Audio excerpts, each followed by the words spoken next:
when you take these knockouts out, sometimes boxes have 1/2 inch knockouts and 3/4 inch knockouts in the same container. This particular one only has 1/2 inch, and some 2-gang metal boxes might have it, or things like that. So you always got to look at that, especially if you got a lot of wires or something. But in this case, you know, there's none of these are going to have too many wires in them, right? Okay.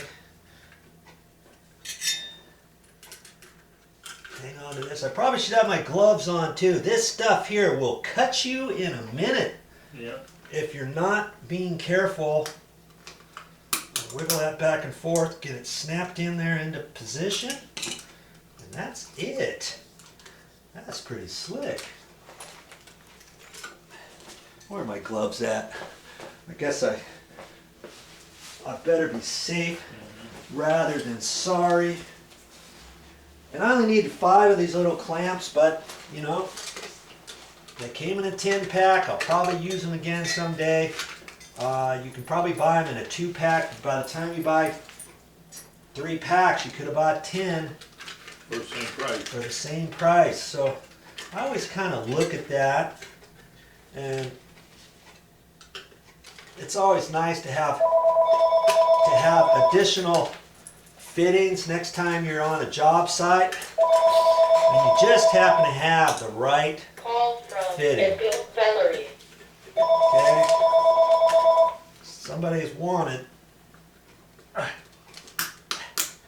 Yeah, see, there's no way I could do that with my hand and push it in. But with the pliers, it slips right on in. Okay? So there you go. There's the next one, and I got one more to do.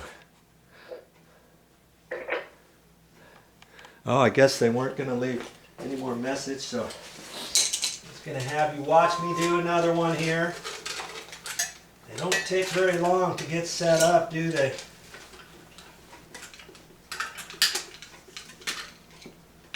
I just made a decision to put it out the side. Like I say, you can go up the top. However, okay, if you ever make a mistake, they do make KO seals. It's a knockout seal. If you ever have a box and you did it in the wrong place, or you've got an existing box and you want to use the top instead of the side after you pull out the existing, you can put a little plug in there. Those are called KO seals. You can get those at the hardware store too. They got all kinds of stuff. That one went in pretty slick. Okay, look at that. Oh. That's why it went in slick, because it didn't go in at the back. Okay. So I got to check all the way around it, look at it, wiggle it. Looks like my other ones went in fine. Last thing you want is for any of those clamps to come loose after you get done with your project. You know what I mean? Now's the time to check it out.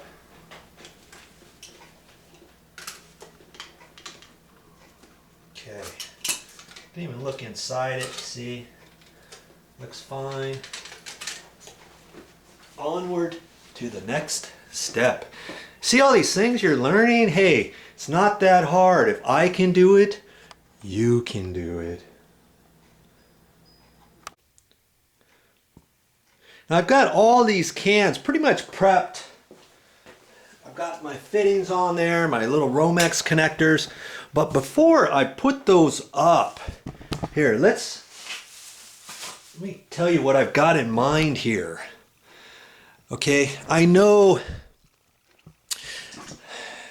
that I don't really want to spend any more time in that attic than I have to.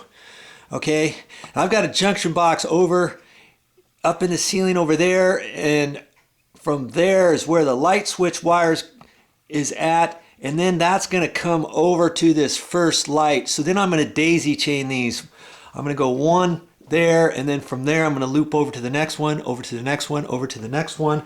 And then from that end one, then I'm going to go and jump over to the kitchen light above the kitchen sink. Okay?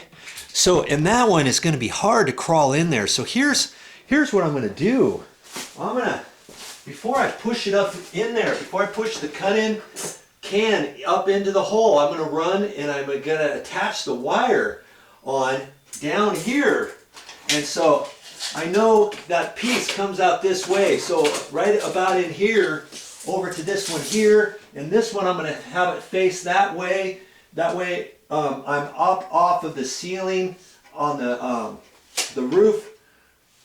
Is coming down at an angle over here, so I'm going to have that angling out this way, okay? So I can measure between these. It looks like 4 feet.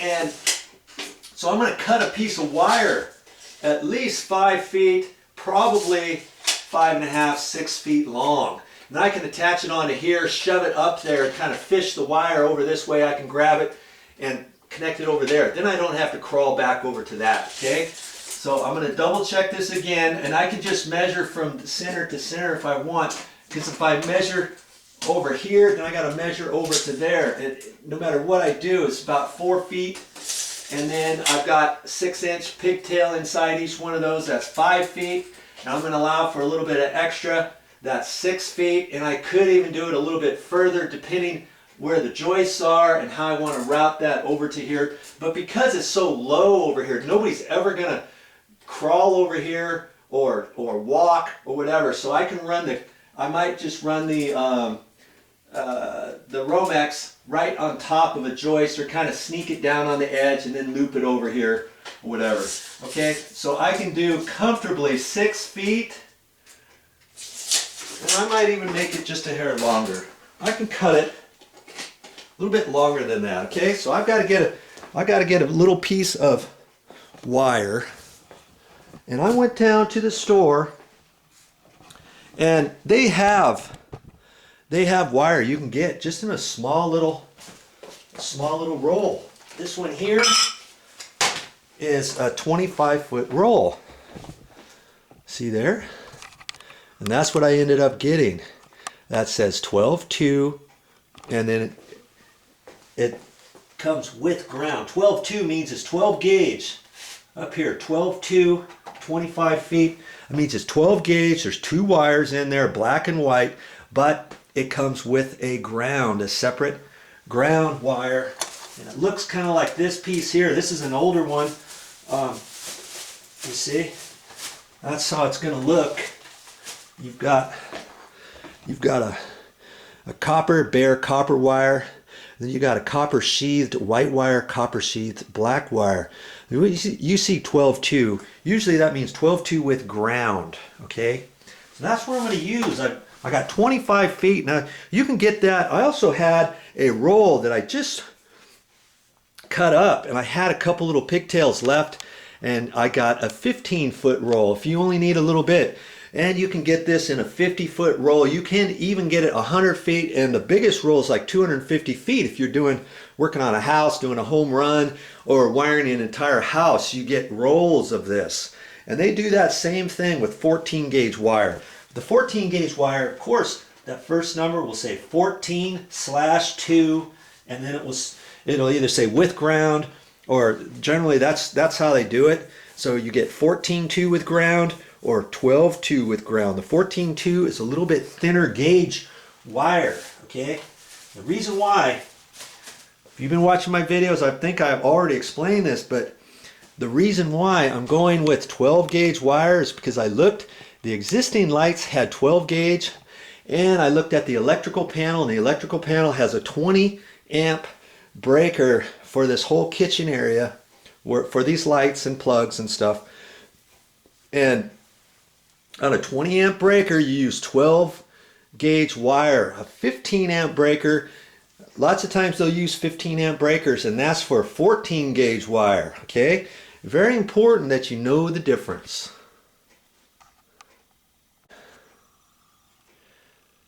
Now, just going a little bit further on that, if you have a 15 amp breaker, and let's say you don't have any 14 gauge wire, and you're tapping into an existing circuit, you can put 12 gauge wire on there.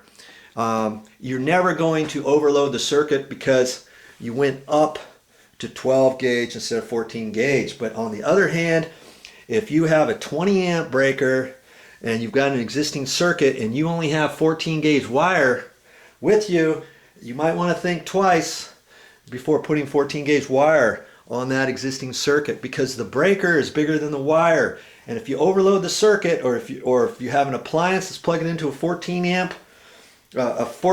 gauge wire onto a 15 amp breaker, or a 20 amp breaker, I'm throwing out too much information for you now. You got the 20 amp breaker, and if you put 14 gauge wire on it, you could fry the wire. The wire could get too hot because the breaker's not going to trip before the wire. You could have a problem with the wire. You could start a fire, spark, you could overload the circuit. Lots of bad things that could happen if you do it that way, okay? So just remember that.